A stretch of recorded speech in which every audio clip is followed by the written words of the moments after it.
Bismillahirrahmanirrahim. Assalamualaikum warahmatullahi wabarakatuh. Selamat pagi, salam sejahtera bagi kita sekalian. Yang saya hormati Presiden Partai Keadilan Sejahtera, Saudara Al-Muzammil Yusuf,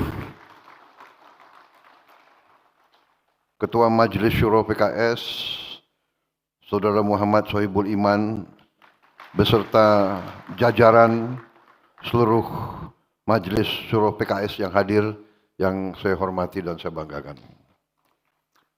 Wakil Ketua MPR RI, Saudara Hidayat Nur Wahid, dan Saudara Edi Baskoro Yudhoyono. Tokoh-tokoh PKS yang hadir, Saudara Ahmad Saiku, Presiden PKS 2020-2025.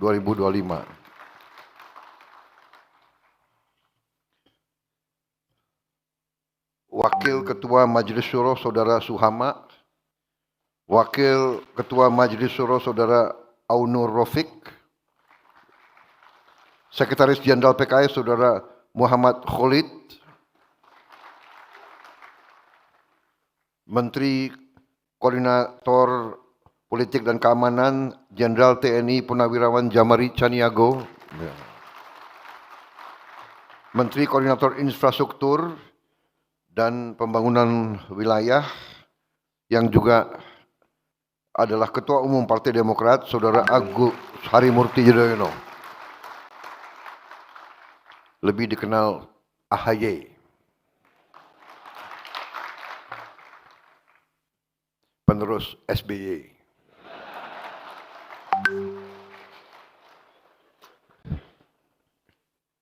Kok saya nggak disingkat ya? PS 08 aja, 8.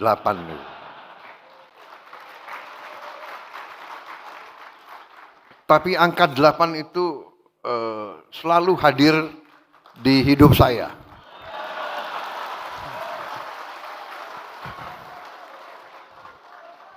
Contoh, ya, saya pidato di PBB itu, majelis itu, ya, sidang umum, ya, General Assembly yang ke-80. Hari ini adalah Munas ke-6. Benar? 6 ya. Tanggalnya 29. Benar? 2 tambah 9 adalah 11. Iya kan? 11 itu 2. September 9 kan? 2 tambah 9, 11. 2 kan? 2025, 9. Benar? Tambah 2, 11. 2 kan? 2 tambah 6, 8.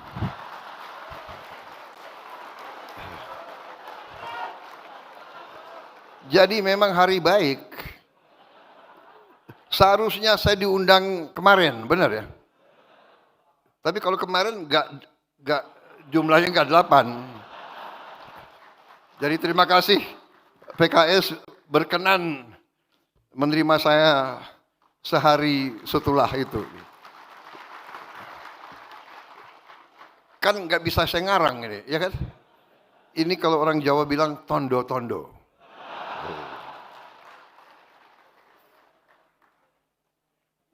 Ini presiden kalau kasih sambutan harus serius kan?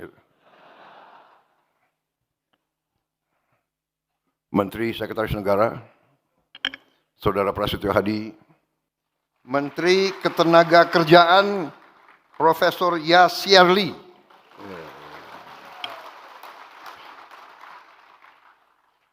silakan duduk.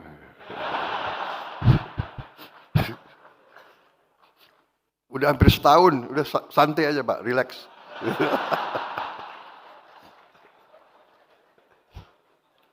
Kopassus itu dulu. Saudara-saudara, saya terkesan sama PKS. Kenapa? Waktu PKS gabung di koalisi kami, ya kan? Setelah merantau sebentar, kembali.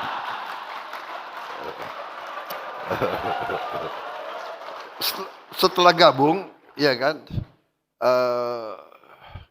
saya minta silakan ajukan kader yang terbaik untuk di kabinet, iya kan?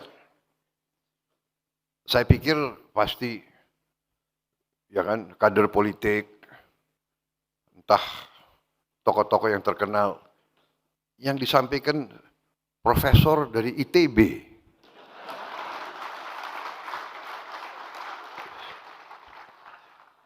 Boleh juga PKS ini.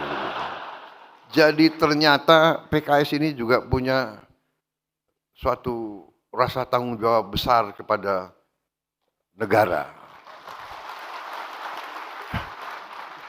Yang diajukan teknokrat, ya, teknokrat. Walaupun saya percaya di semua partai banyak juga yang teknokrat yang capable dan saya alhamdulillah terima. Jadi saudara-saudara, terima kasih PKS sampai sekarang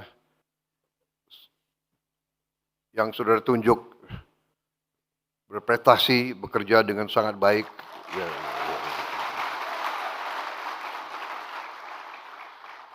Walaupun saya perhatikan menjelang 1 tahun rambut putihnya tambah banyak gitu.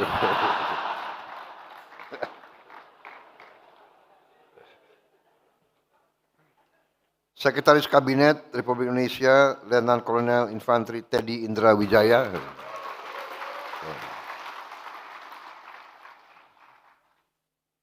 Para anggota DPR RI dari fraksi Partai Keadilan Sejahtera. Yang saya muliakan para pimpinan ormas Islam yang hadir di sini. Terutama yang saya banggakan para pengurus Dewan Pimpinan Tingkat Wilayah Partai Keadilan Sejahtera, seluruh kader Partai Keadilan Sejahtera, beserta seluruh keluarga besar PKS dimanapun saudara berada.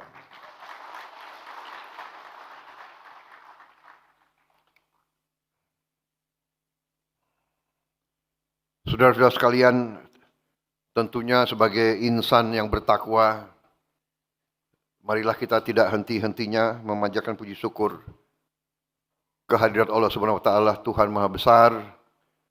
Hanya kepadanya lah kita berdoa dan hanya kepadanya lah kita meminta pertolongan. Salawat dan salam kita haturkan kehadirat junjungan kita Imam Muhammad Rasulullah Sallallahu Alaihi Wasallam. Saudara-saudara sekalian, terima kasih atas undangan ini. Ini kehormatan yang besar bagi saya. Saya minta maaf tidak bisa hadir kemarin, tapi saudara-saudara sangat baik hati mempersilahkan saya hadir hari ini. Saudara-saudara, kita hadir, kita hidup dalam keadaan sekarang yang kita sama-sama merasakan. Dunia yang penuh dengan ketidakpastian bahkan dengan ancaman. Perang di mana-mana terjadi. Perang dahsyat yang di luar bayangan kemanusiaan kita. Bahkan di Eropa mereka sangat khawatir meletusnya perang dunia ketiga dengan perang nuklir. Saudara-saudara sekalian, bencana kemanusiaan, katastrof di mana puluhan ribu ibu-ibu, anak kecil, orang tua yang tidak berdosa menjadi korban yang luar biasa. Ini terjadi. Saudara-saudara sekalian, ini terjadi di tengah bangsa kita sedang membereskan rumah tangga kita, sedang membereskan diri kita sendiri, sedang membereskan kehidupan kita. Saudara-saudara, kita merasakan semua kekurangan-kekurangan bangsa kita. Dalam pidato saya pertama di hadapan MPR RI waktu saya disumpah, dilantik, saya sudah mengatakan kita harus berani menghadapi, menatap, melihat kekurangan kita sendiri. Kita harus berani melihat kekurangan bangsa kita sendiri. Kadang-kadang melihat kekurangan, melihat ketidakbenaran itu sangat sulit.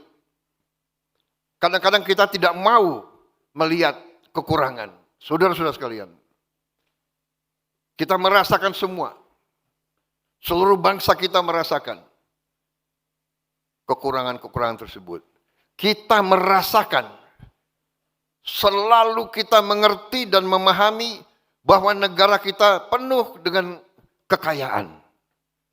Tetapi kita tidak bisa pungkiri bahwa sebagian cukup besar dari rakyat kita belum menikmati kekayaan tersebut. Sebagian rakyat kita masih hidup dalam kesusahan, masih hidup dalam kesulitan, masih hidup dalam kemiskinan. Kita menyadari hal itu. Masalah-masalah yang kita hadapi, masalah-masalah yang diutarakan oleh banyak pakar di mana-mana, kita fahami. Saudara-saudara fahami. Karena itulah saudara berpolitik. Saya ingatkan, apa arti politik? Arti politik dalam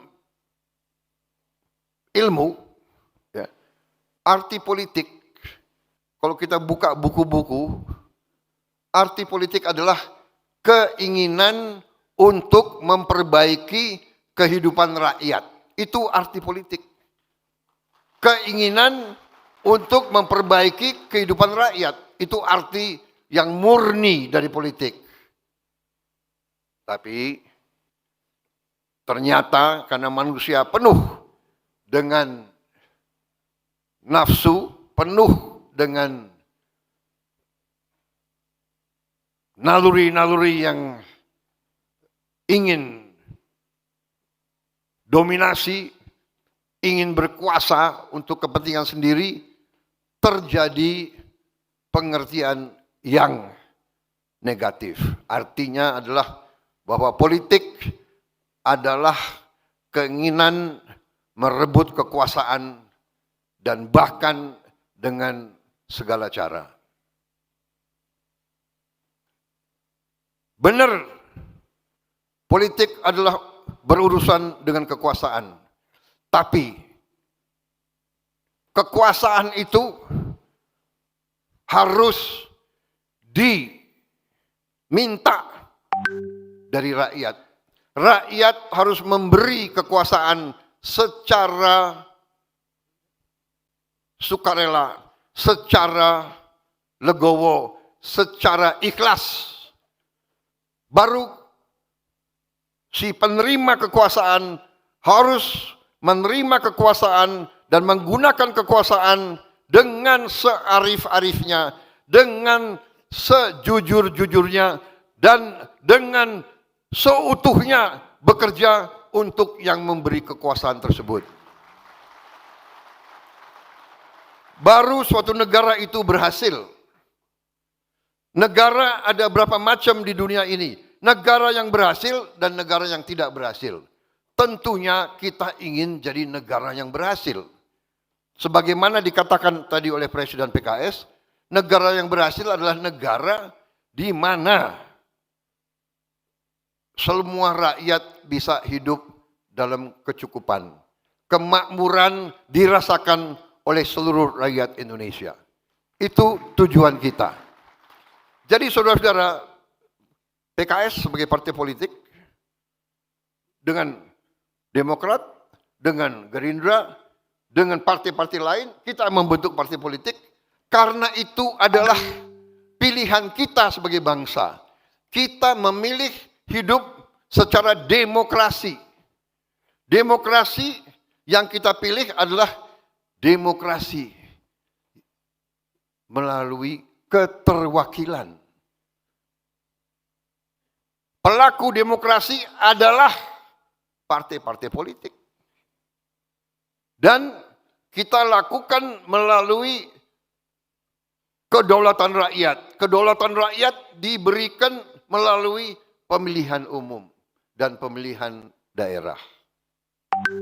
Ini konsensus, ini kesepakatan, ini keputusan politik. Jadi, kalau kita ingin berhasil sebagai bangsa, kita harus sepakat dengan hal ini. Dan kita harus konsekuen dengan hal ini. Dan kita harus patuh dengan keputusan rakyat. Saudara-saudara sekalian, dalam kurun waktu 80 tahun kita telah mengalami pasang surut, kita pernah mengalami perang ideologi, kita pernah mengalami perang saudara, kita pernah mengalami gangguan-gangguan dari mana-mana, tapi alhamdulillah kita sekarang utuh, kita sekarang kuat, kita sekarang masih berdiri di atas kaki kita sendiri.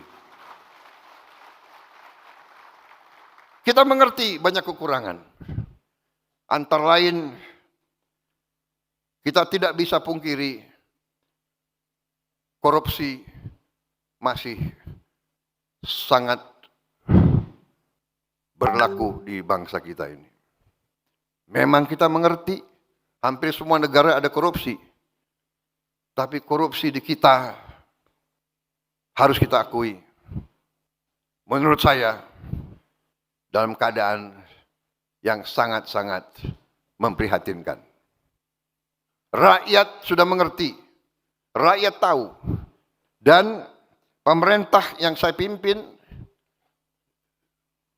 saya sendiri sebagai mandataris, penerima mandat dari rakyat, penerima kekuasaan dari rakyat, saya bertekad untuk memenuhi janji dan sumpah saya kepada bangsa dan rakyat Indonesia.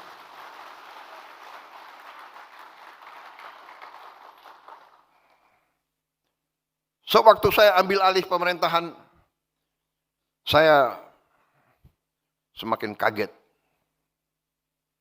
Saya tidak menduga parahnya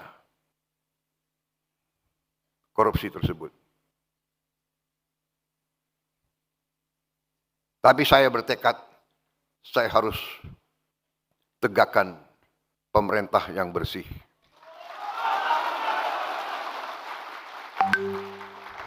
Hanya dengan pemerintah yang bersih, Indonesia bisa bangkit. Saudara-saudara sekalian, kekayaan kita luar biasa. Tapi kita harus akui kelemahan dari elit kita. Kelemahan dari mereka-mereka yang kita anggap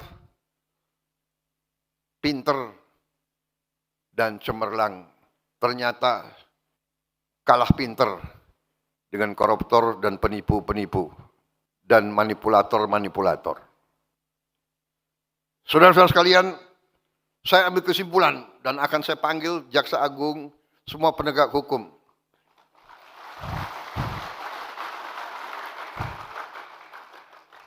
Ini PKS banyak juga tepuk tangannya ini. Sayang pemilu masih lama itu. Enggak. Kembali nih, serius, ini serius. Kalau banyak emak-emak aku grogi juga di sini. Enggak, ini serius ya, kembali. Saya akan panggil, ternyata iya, koruptor-koruptor itu memang luar biasa lihainya dan merugikan bangsa cukup parah. Dan korupsi yang paling besar, penyimpangan yang paling besar itu yang setengah korupsi. Atau korupsi yang tersamar. Ya, seolah legal tapi nyolong. Ini pinternya orang pinter. Repotnya orang pinter itu sering pinter nyolong. Aku heran juga ini gimana caranya itu. Jadi saudara-saudara, yang paling parah adalah kerugian sistemik. Ya, koruptor itu brengsek. Dia nyolong. Berat. Ada yang nyolong 2T, ada yang nyolong 3T. Ya kan saya lihat banyak geleng-geleng kepala. Nah inilah untuk orang PKS 2T banyak sekali.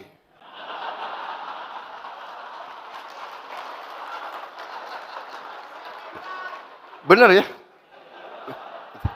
Begitu aku omong 2T, ada yang geleng-geleng kepala 2T.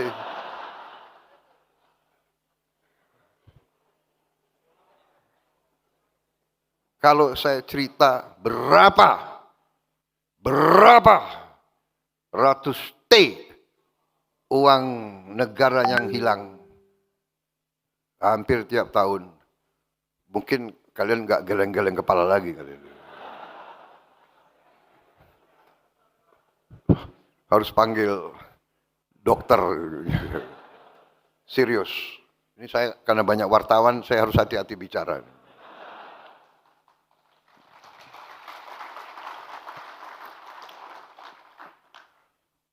Jadi saudara-saudara, tapi saya yakin di dalam hatinya wartawan-wartawan, sebetulnya apa yang saya ngomong, mereka merasakan. Karena wartawan pun penghasilannya sedikit. Benar. Yang mungkin duitnya banyak, ya bos-bos kalian. Tapi wartawan ya gajinya, ya kan?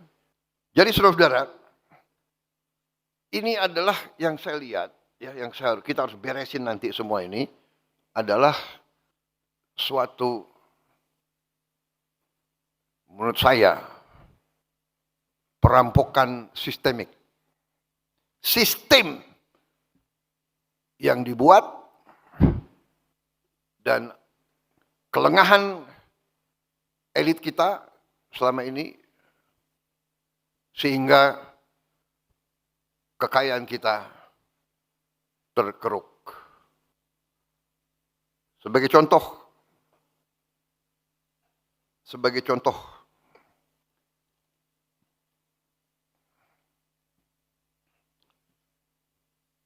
di Bangka Belitung yang untuk cukup lama menjadi pusat tambang timah terkemuka di dunia.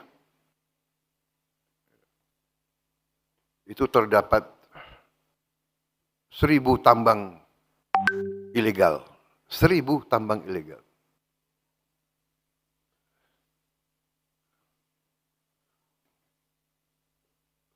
Mulai tanggal 1 September kemarin, saya perintahkan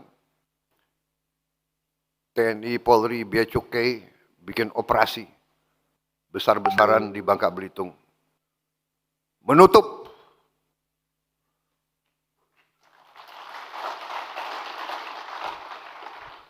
yang selama ini hampir 80% hasil timah tiap tahun diselundupkan tiap tahun. 80% timah kita tutup. Dan nyelundupnya macam-macam. Ada yang pakai kapal, ada yang pakai ferry, ada yang pakai. Sekarang tutup. Tidak bisa keluar. Sampan pun tidak bisa keluar. Kita perkirakan September, Oktober, September, Oktober, November, Desember, kita bisa selamatkan 22 triliun. Tahun depan kita perkirakan kita bisa selamatkan 45 triliun. Dari 2 pulau ini saja. Tetapi yang lebih merisaukan tapi juga memberi harapan, ternyata limbahnya memiliki nilai yang sangat tinggi. Karena limbahnya ternyata berisi mineral-mineral yang disebut tanah jarang, rare earth.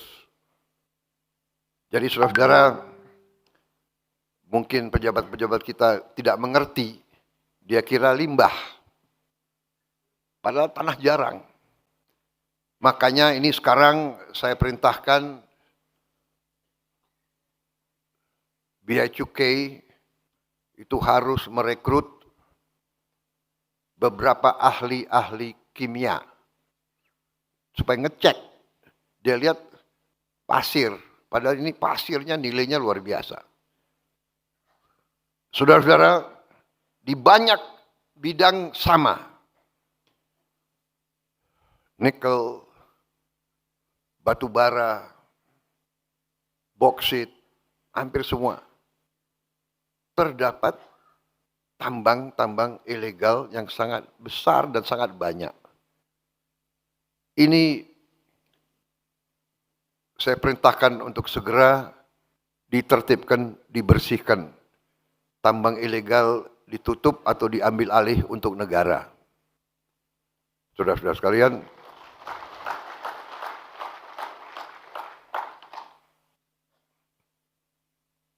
dan ini menjanjikan bahwa bila kita tegakkan ini, insya Allah penerimaan negara jauh lebih besar, kebocoran-kebocoran kita tutup, sehingga negara akan punya kemakmuran.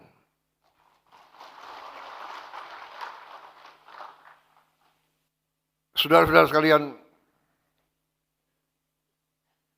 masalah ini ternyata menyinggung kekuatan-kekuatan besar yang selama ini menikmati penyimpangan sistemik ini. Menikmati penyimpangan sistemik ini. Dan mungkin mereka terusik, mungkin mereka sedang menyusun perlawanan. Dan kita terus investigasi kerusuhan-kerusuhan beberapa saat yang lalu. Yang kita melihat indikasi ada keterlibatan kekuatan-kekuatan tertentu untuk bikin gaduh, untuk menghentikan pembangunan dan kebangkitan ekonomi Indonesia. Karena mereka tidak ingin Indonesia makmur. Mereka tidak ingin rakyat Indonesia hidup sejahtera. Mereka ingin meneruskan paradoks yang kita alami sekarang. Kekayaan begitu besar hanya dinikmati oleh segelintir orang saja. Ini yang akan saya lawan, ini akan saya lawan. Dan saya berharap saudara-saudara sekalian, semua partai politik termasuk PKS bersama saya, mari kita lawan ini.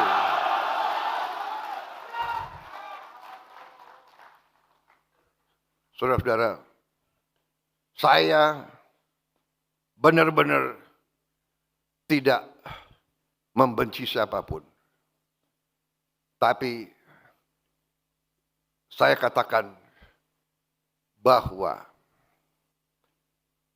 perintah Undang-Undang Dasar, perintah pendiri-pendiri bangsa kita adalah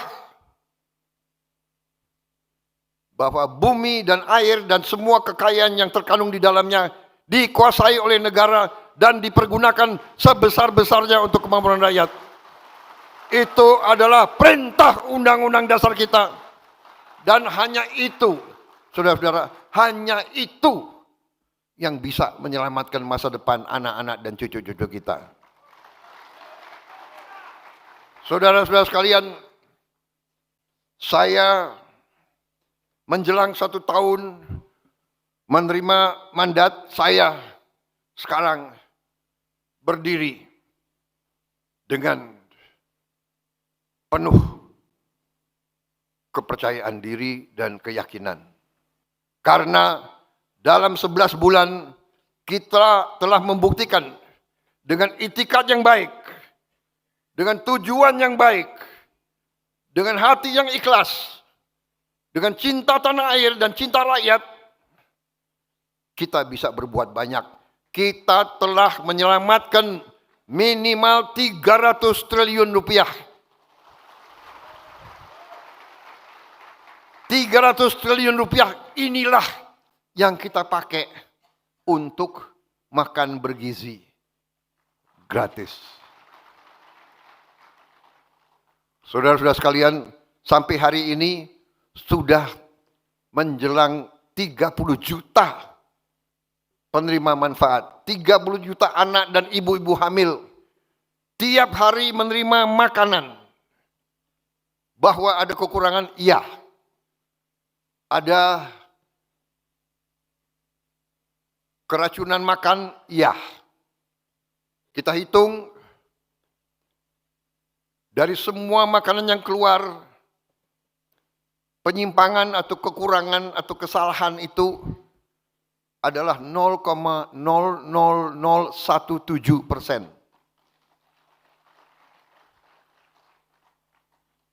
Ini tidak membuat bahwa kita puas dengan itu. Tapi namanya usaha manusia yang demikian besar, yang belum pernah dilaksanakan, saya kira dalam sejarah dunia. Berhasil memerlukan 11 tahun untuk mencapai 40 juta penerimaan manfaat. Presiden yang cerita sama saya, mereka butuh 11 tahun. Kita 11 bulan sudah 30 juta.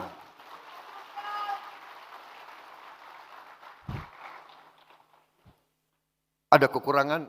Ada. Tapi manfaatnya sangat-sangat besar. Kita tidak bisa menduga. Kita mungkin PKS yang di daerah-daerah merasakan pasti. Tapi banyak elit Indonesia tidak bisa menduga bahwa anak-anak kita, rakyat kita makan nasi pakai garam. Ini kita buktikan bahwa kita bisa memberi sesuatu, memberi bantuan, memberi apa yang mereka butuh. Saudara-saudara sekalian, dengan program makan bergizi ini menjadi strategis, menjadi sesuatu yang di luar ekspektasi kita. Ternyata dengan makan bergizi ini kita bisa menciptakan lapangan di akhir tahun, di awal tahun depan, Januari Februari, 1,5 juta lapangan kerja baru. Kita telah berhasil menghidupkan ekonomi rakyat. Bahwa tiap hari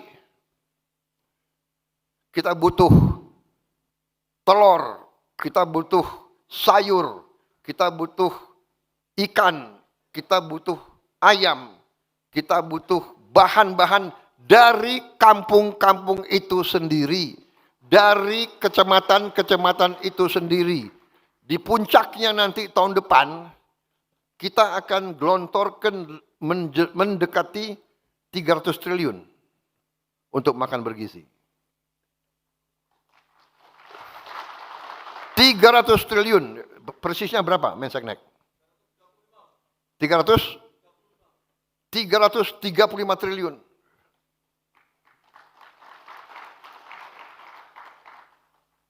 Yang adalah 20 miliar dolar. 20 miliar dolar kita kirim ke desa-desa. 335 triliun kita kirim ke desa-desa, saudara-saudara. Yang selama berapa puluh tahun uang dari daerah mengalir ke Jakarta. Dan di Jakarta sering mengalir ke luar negeri, menetap di luar negeri dan tidak tinggal di Indonesia. Kita balik sekarang, uang masuk ke desa-desa.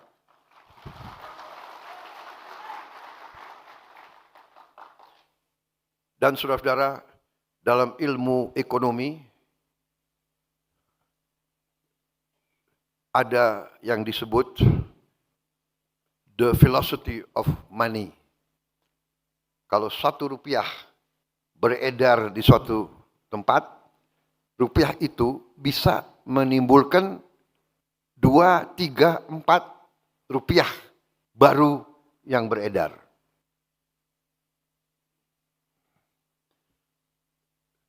Jadi saudara-saudara, kita bisa bayangkan kegiatan ini yang saya sebut tadi 300 triliun itu bisa menciptakan kehidupan ekonomi senilai 600 triliun.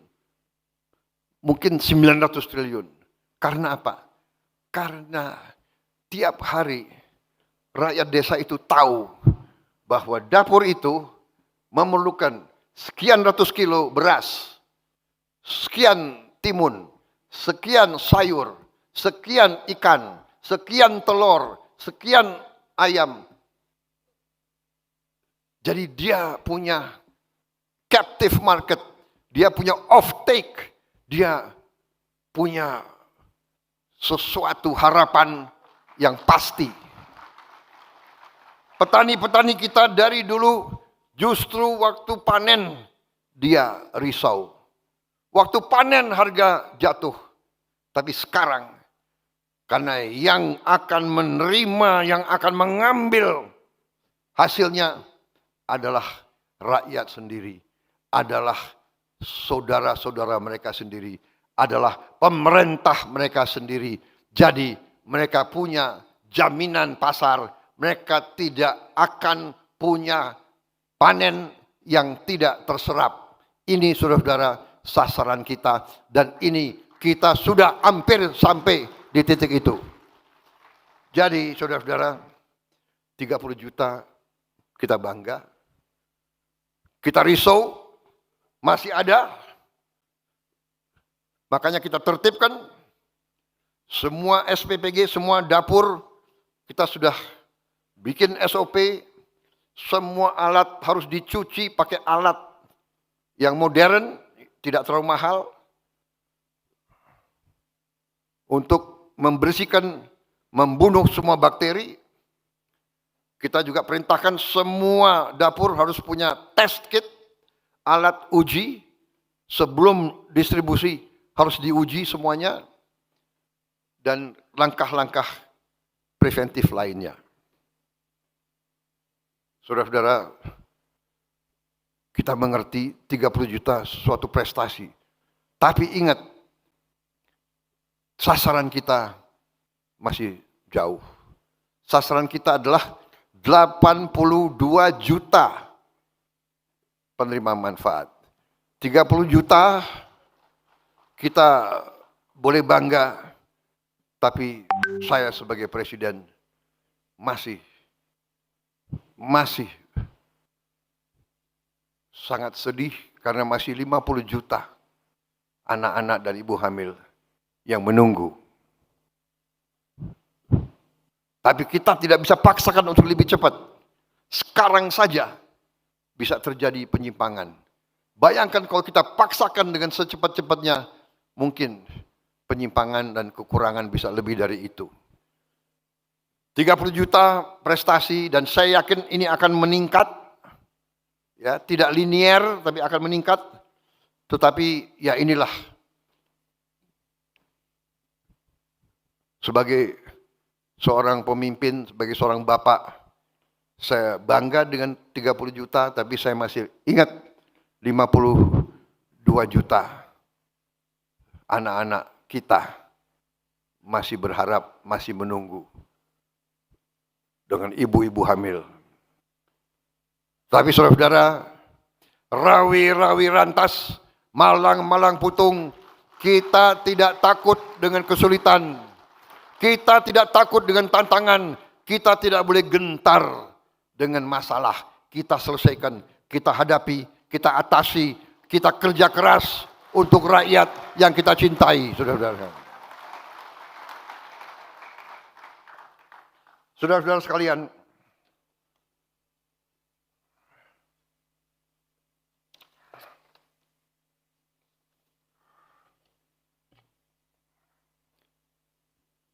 tadi saya singgung bahwa banyak kekurangan kita, banyak kesulitan kita, bahwa ada penyimpangan sistemik. Ya, sistem ini harus kita perbaiki dan insya Allah dengan dukungan saudara-saudara kita akan memperbaiki sistem ini.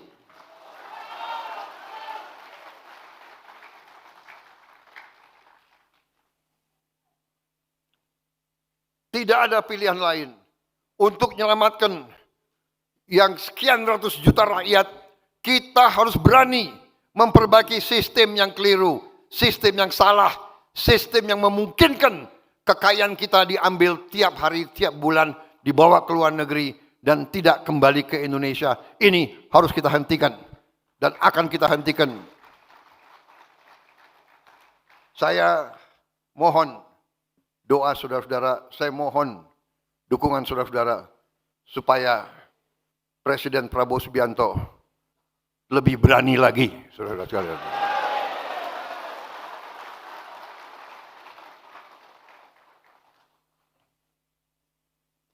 Saya berharap semua organisasi dengan jalur, dengan sayap-sayap, dengan jaringan saudara-saudara sekalian, saya sudah bicara ke ulama-ulama, saya sudah bicara ke tokoh-tokoh agama, sampaikan ke semua rakyat, sampaikan ke ibu-ibu, bapak-bapak, kasih tahu ke anak-anaknya, jangan mau diadu domba. Jangan mau dihasut.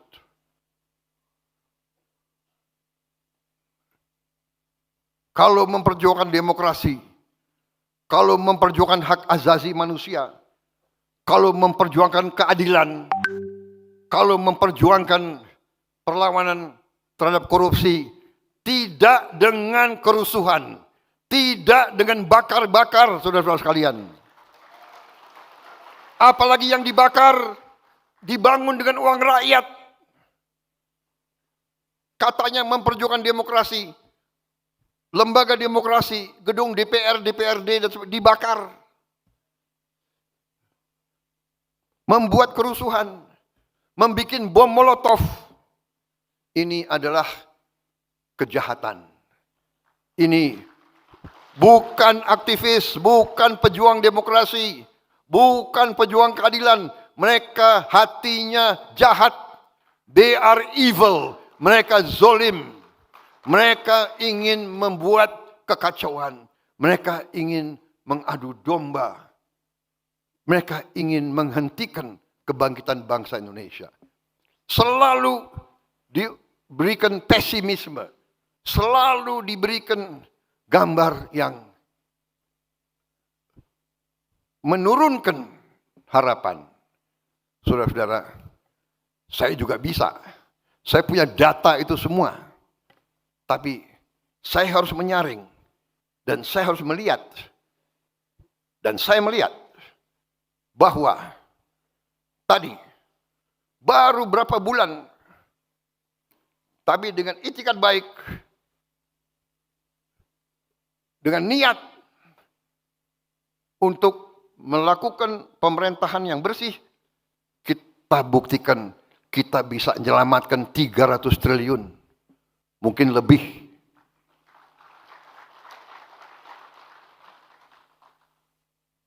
Di semua bidang banyak kekurangan.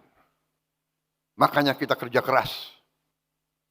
Kita kerja keras. Saya kasihan sama menteri-menteri saya sebetulnya.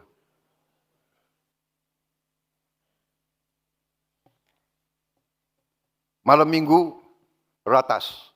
Hari minggu ratas. Karena saya katakan kepada mereka. Saya kutip apa yang disebut oleh Bung Karno pernah. The hungry stomach cannot wait. Perut yang lapar tidak bisa menunggu. Anak-anak yang berharap tidak boleh menunggu lama-lama lagi. Kita harus kerja keras. Dan kita sedang kerja keras. Saudara-saudara, prestasi pemerintah yang saya pimpin cukup membanggakan, karena itu sekarang kalau saya diundang oleh parpol, saya semangat datang.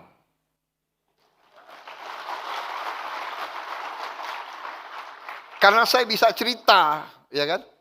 Dan karena saudara juga bagian dari koalisi saya, ya kalian ikut bangga juga dong. Iya kan? Tapi kau perhatikan enggak? Baru setelah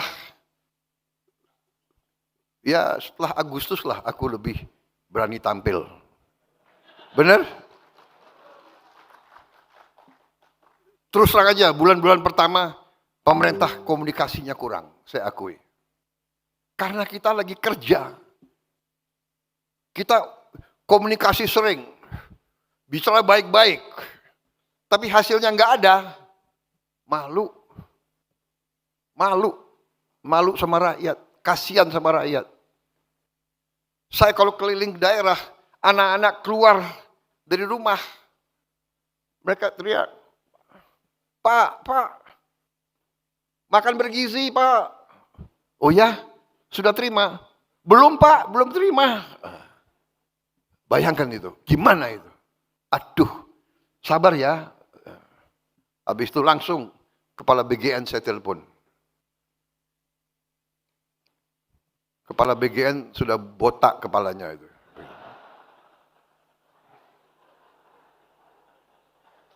Saudara-saudara, sekarang pupuk sampai ke petani. Tadinya ada 145 peraturan. Harus tanda tangan ini, tanda tangan ini, tanda tangan ini, tanda tangan ini, tanda tangan ini. Habis itu pupuknya menghilang, nggak tahu kemana.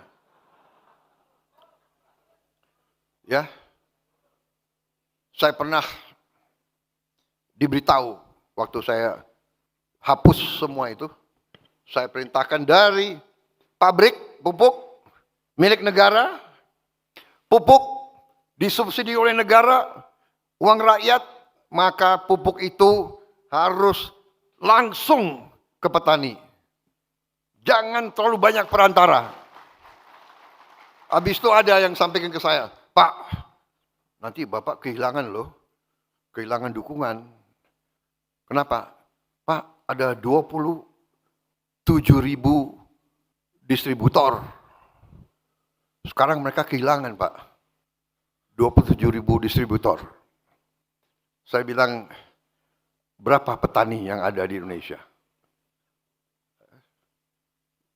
30 juta kakak dengan suami istri, 100 juta.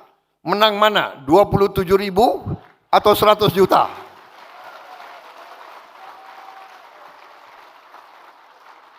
Dan saya sudah lama jadi orang Indonesia. Saya tahu itu distributor itu ya. Saya tahu itu. Ponaannya bupati, sepupunya, tim suksesnya, Maaf deh. Kan kita sudah lama jadi orang Indonesia, ya kan? Habis itu, udahlah. Kita sudah tahu kan, kalau bupati nanti dia yang harus tanda tangan, nanti dia cek. Oh, kecamatan itu nggak milih gue. Desa itu nggak milih saya. Nggak deh, pupuknya kurangi aja. Kasih yang milih gue. Ya, ini yang nggak benar, saudara-saudara. Dan waktu saya perintahkan potong mata rantai ini, pupuknya kurangi aja. Kasih yang milih gue. Ya, ini yang nggak benar, saudara-saudara. Dan waktu saya perintahkan potong mata rantai ini, yang 27.000 kecewa, ya kan? Ada kader Gerindra yang pinter, dia datang ke Menteri Pertanian, Pak, kalau bisa yang 27.000 diganti kader-kader Gerindra aja. Ada wartawan sih. Pokoknya saya bilang, nggak ada itu. Tidak ada yang gantikan. Dari Papuk sampai gitu, nggak ada. Itu hak, mau petaninya milih PKS, milih Demokrat, mau nggak ada urusan. Politik adalah politik. Hak adalah hak.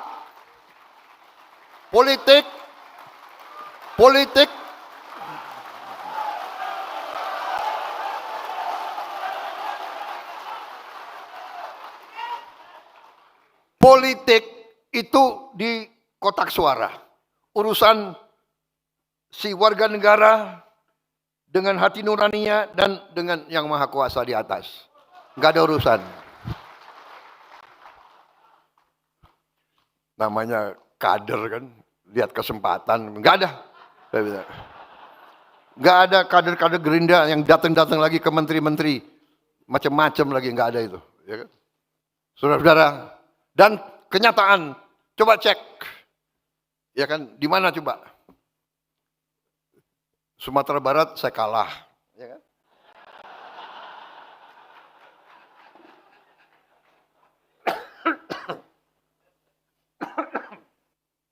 Terlalu semangat nih.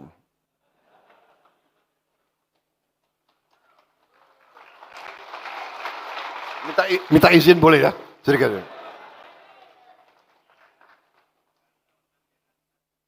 Panitia saya dibatasi sampai jam berapa ini?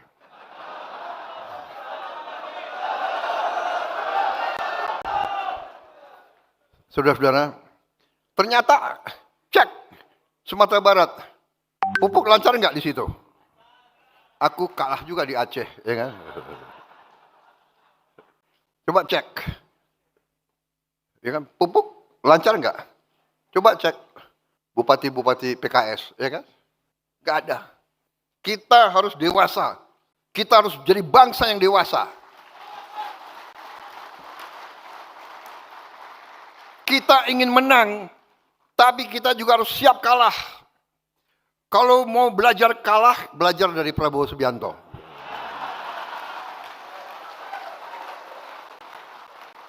Lima kali pemilihan, 4 kali kalah. PKS ikut-ikut lagi.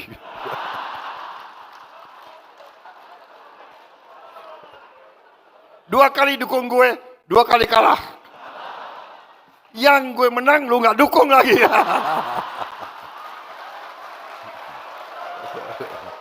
Tapi oke, yang liwat-liwat, kita bersatu sekarang untuk bangsa dan negara. Saudara-saudara, ya politik seperti itu, politik juga harus rame, ya kan? Nggak ada masalah. Aku tuh terus terang aja loh. Saya tuh nggak dendam sama Anies, enggak. Kalau ya dikasih nilai 11 itu gue nggak apa-apa itu. Bener loh. Sebetulnya dia yang bantu aku menang, saudara. Karena emak-emak kasihan gitu loh. Iya kan? Saudara-saudara, kalau debat presiden atau kan nggak menarik. Rakyat seneng lihat apa itu? Lihat rame-rame seneng, bener nggak? Jujur, iya kan? Jadi saudara-saudara, kita harus demokrasi yang dewasa. Ya kan? Siapa presiden, siapa wakil presiden, siapa, ya oke. Yang penting siapapun kita bersatu, kita kerja untuk bangsa dan negara.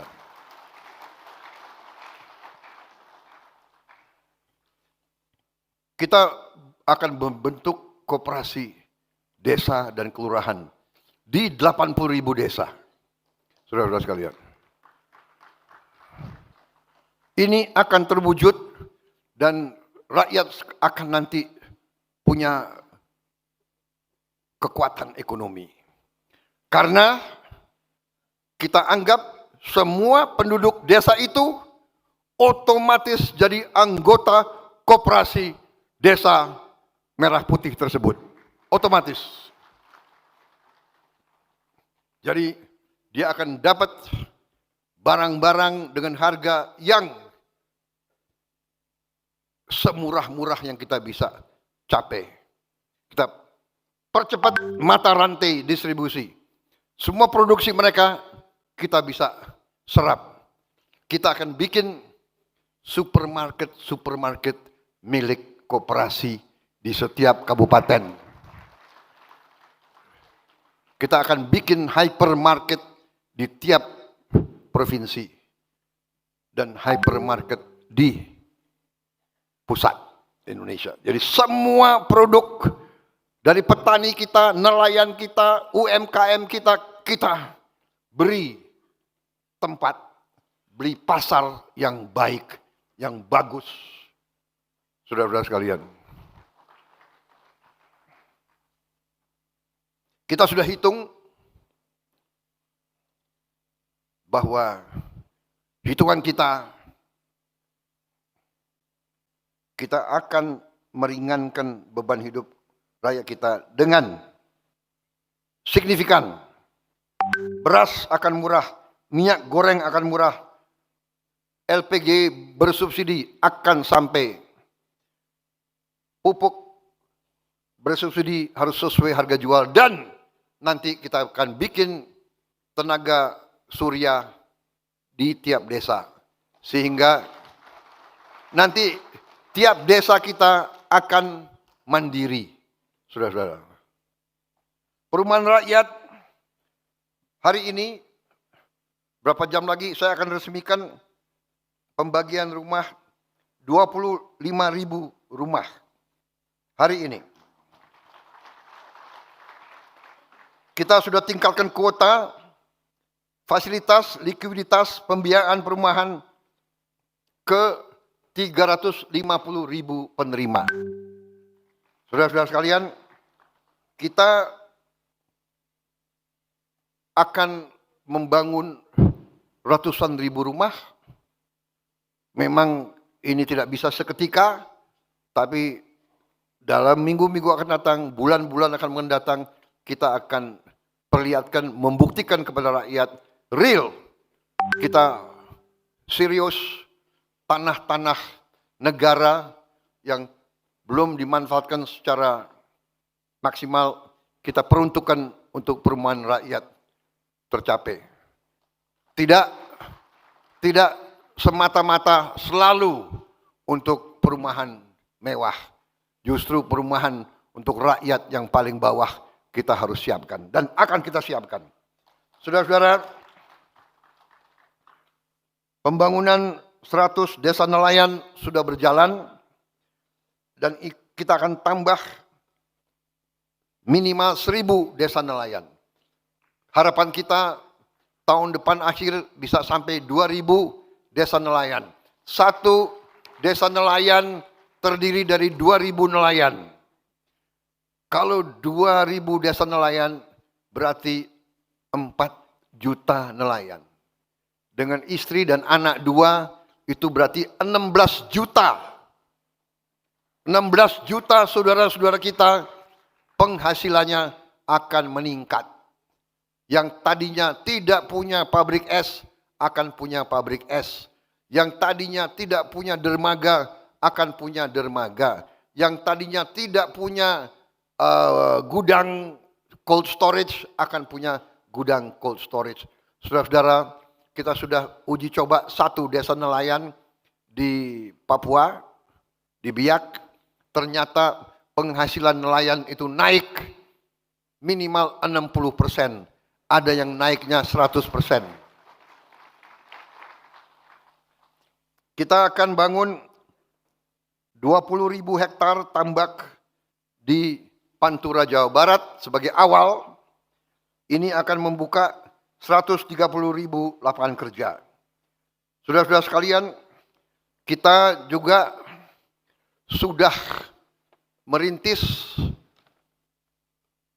cetak sawah baru 480.000 hektar. Yang sudah dikerjakan adalah 280.000 hektar. Saudara-saudara, produksi beras kita tertinggi sepanjang sejarah NKRI, tertinggi. Dan masalahnya sekarang adalah kita kekurangan gudang.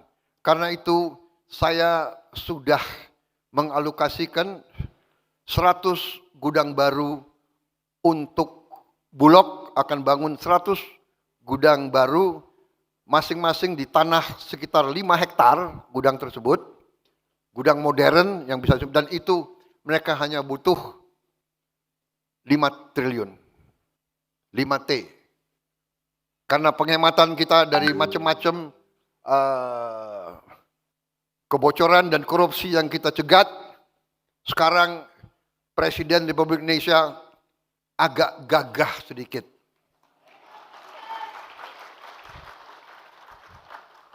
Kalau untuk kepentingan rakyat, setuju. Turunkan uang segera. Saudara-saudara sekalian. Kalau untuk hura-hura, kita kurangi. Maaf, kita kurangi kunjungan-kunjungan kerja, anggota-anggota DPR.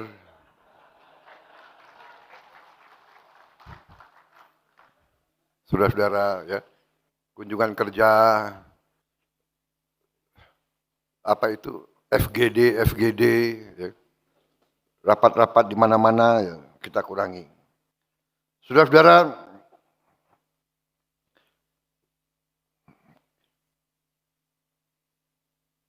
kita juga akan modernisasi 1.500 kapal nelayan.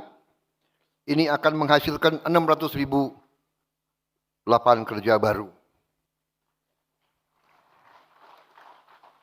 Gaji guru sudah kita tingkatkan dan kita sudah memberi tunjangan layak bagi guru-guru non-ASN. Dan sekarang tunjangan guru ditransfer langsung ke rekening penerima. Enggak lewat ini, karena kita sudah lama jadi orang Indonesia. Tiap liwat potong sedikit, tiap liwat potong sedikit, ya sudahlah, ya kan. Sudah lama jadi orang Indonesia. Saudara-saudara, kita akan bangun 20 sekolah unggul Garuda, 80 sekolah unggul Garuda transformasi, dan total 6 SMA Taruna Nusantara di daerah-daerah. Dan rencana saya akan membangun 20 politeknik di daerah-daerah yang ketinggalan, yang terbelakang. 20 politeknik. Rakyat, sekolah rakyat sudah kita bangun 165 titik dan kita menuju ke 500 sekolah rakyat. Tapi saya sedang merencanakan dan saya sedang melihat keuangan, saya ingin membuat sekolah unggulan terpadu di setiap kecamatan.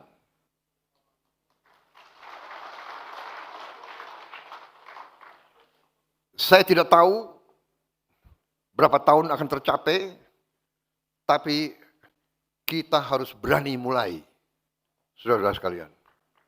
Jadi, menghadapi masalah membutuhkan keberanian, bukan jiwa yang kecil.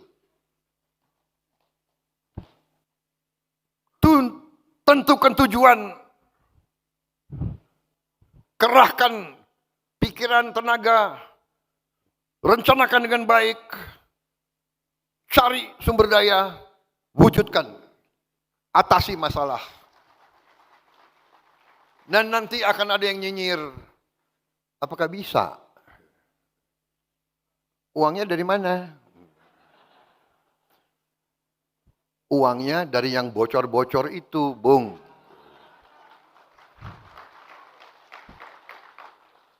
Saudara-saudara, tahun ini juga akan kita bagi 330.000 layar digital interaktif. Satu layar tiap sekolah di seluruh Indonesia. Termasuk 330.000 termasuk pesantren. Iya. Insya Allah termasuk pesantren-pesantren.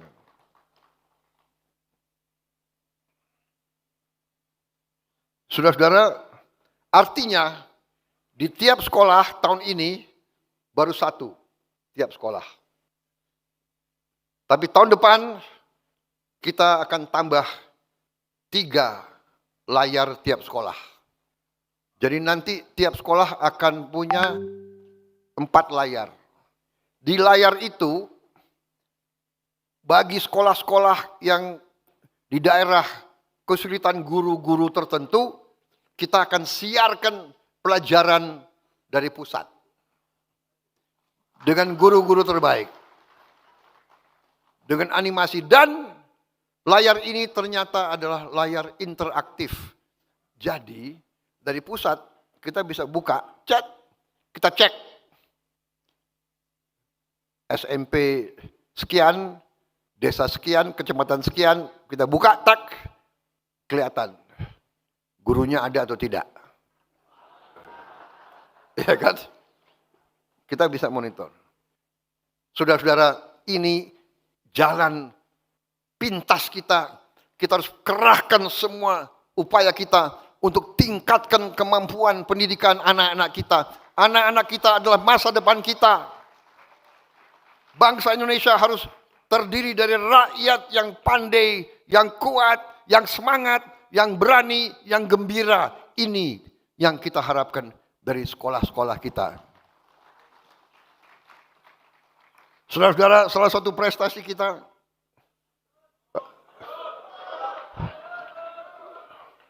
10 menit ya. Ini nanti ustadz ini udah wah ini udah waktu, waktu sholat ya. Tapi habis sholat saya siap kembali lagi kalau mau.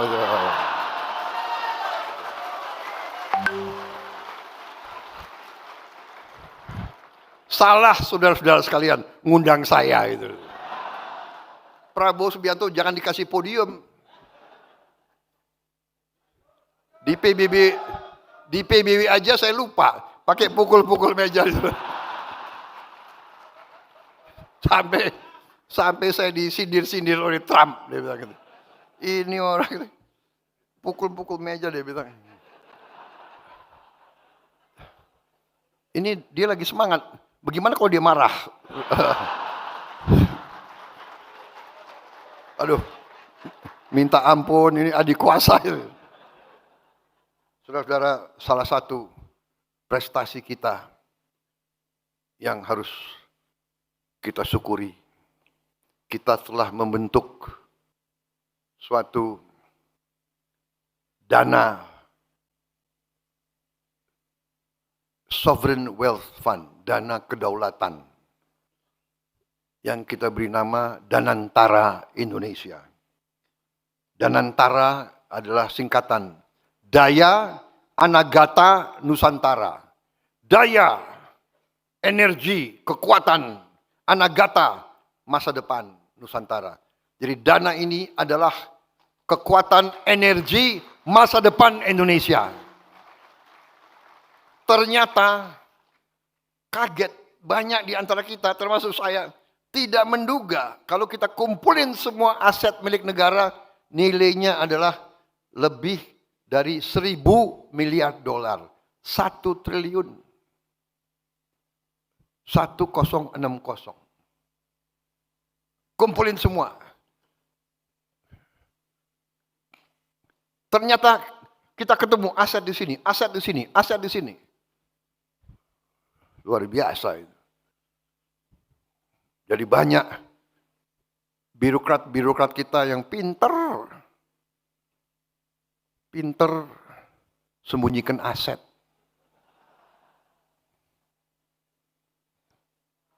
Seribu triliun. Tinggal manajemen. Saya perintahkan bersihkan itu BUMN.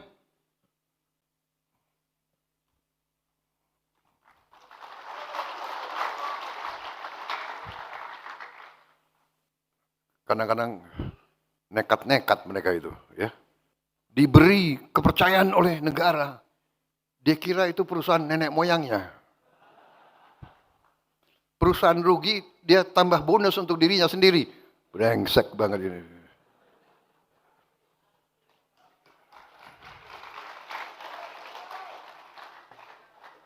Saya mau kirim kejaksaan sama KPK untuk ngejar-ngejar itu semua. Bagaimana? Sudah perlu dikejar atau tidak?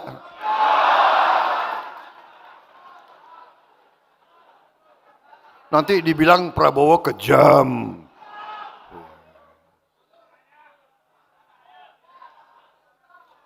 Saudara-saudara, kita kasih kesempatan mereka bersihkan itu BUMN. Saya berharap dari dalam 2-3 tahun, 4 tahun kita bisa bersihkan. Ya. Saudara-saudara, kalau dagang yang biasa, ya, itu harusnya hasilnya itu yang wajar itu 10% dari aset. Kalau aset kita 100, harusnya tiap tahun kita dapat hasil 10%. Iya kan? Jadi dari 1.000 miliar dolar harusnya negara kita dapat hasil 100 miliar dolar tiap tahun. 100 miliar dolar berapa itu? Menseknek. Menseknek ini ahli hitung. Berapa? 100 miliar dolar. Kali 16.000. 1.600 triliun. 1.600 triliun, saudara-saudara. Harusnya. Oke, karena kita orang Indonesia yang 10%.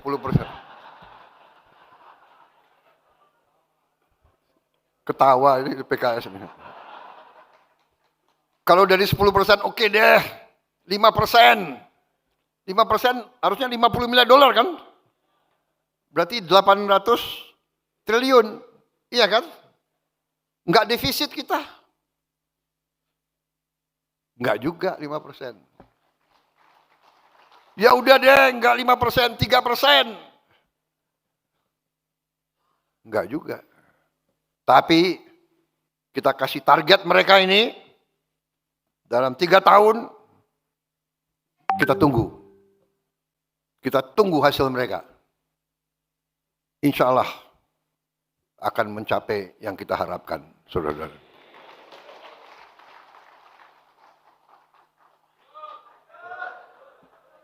Masih ada 5 menit. Saudara-saudara, saya percaya Danantara akan menciptakan jutaan lapangan kerja. Jutaan lapangan kerja. Cek kesehatan gratis pertama kali dalam sejarah Republik Indonesia.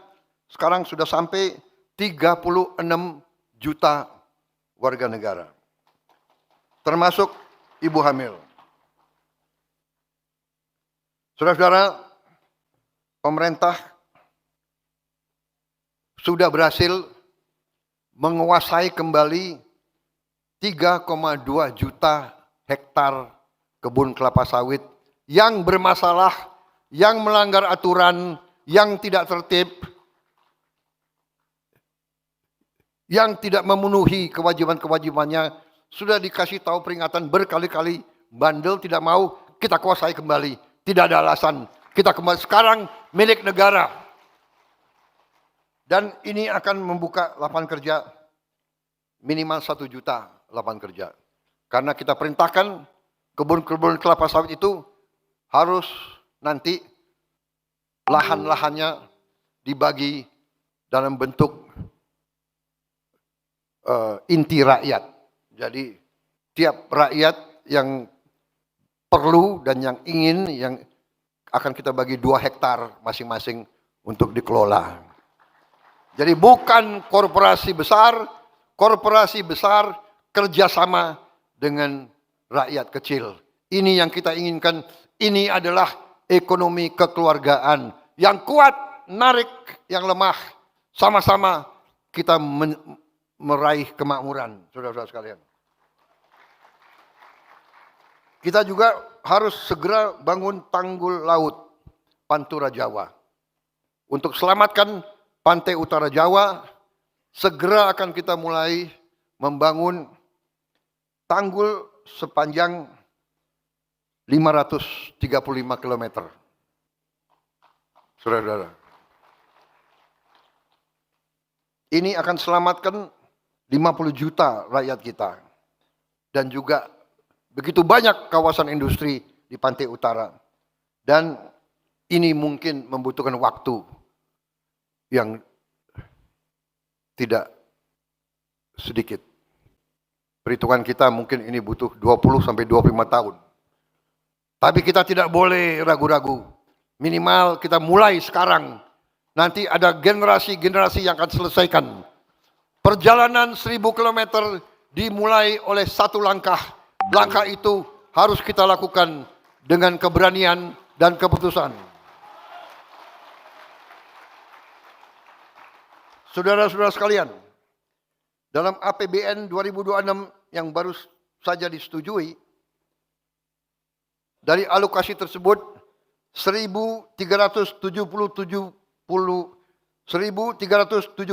triliun akan langsung ke rakyat, tidak kemana-mana, langsung ke rakyat, yaitu teruskan program Keluarga Harapan, beasiswa, sembako, bantuan iuran BPJS, renovasi sekolah, cek kesehatan gratis, dan semua program kita. Ini berarti ekonomi kita akan bangkit. Saudara-saudara sekalian, demikian yang ingin saya sampaikan kepada saudara-saudara sekalian. Terima kasih dukungan Partai PKS. Mari kita bahu-membahu, rapatkan barisan, bekerja untuk rakyat. Saya minta saudara-saudara sampaikan kepada semua keluarga besar saudara, jaringan saudara, bahwa Indonesia punya masa depan yang cerah. Syaratnya kita harus pandai menjaga dan mengelola kekayaan kita. Saudara-saudara sekalian, untuk menyelamatkan kepentingan rakyat, saya tidak akan ragu-ragu menegakkan undang-undang dasar dan semua perundangan yang berlaku di Indonesia. Kalau ada yang menganggap pemerintah Indonesia ini bodoh, pemerintah Indonesia lemah, pemerintah Indonesia bisa dibeli, kalau ada yang menganggap itu terus, saya kira mereka akan terus kaget. Karena kita akan buktikan bahwa pemerintah Indonesia yang sekarang tidak gentar dan tidak ragu-ragu menegakkan kebenaran dan keadilan. Saudara-saudara, sekali lagi terima kasih PKS. Minta maaf saya tidak siapkan pantun.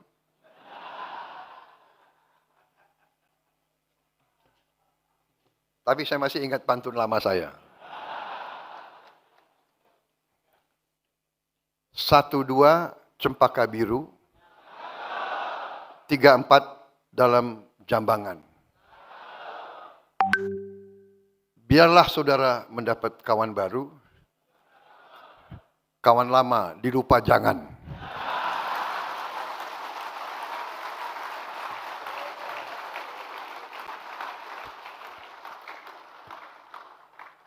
Terima kasih, selesai. Wassalamualaikum warahmatullahi wabarakatuh. Salam sejahtera kita. Dengan mengucap alhamdulillahirabbil alamin, pada pagi hari ini Senin 29 September 2025, saya Prabowo Subianto, Presiden Republik Indonesia, dengan resmi menutup Musyawarah Nasional ke-6 Partai Keadilan Sejahtera.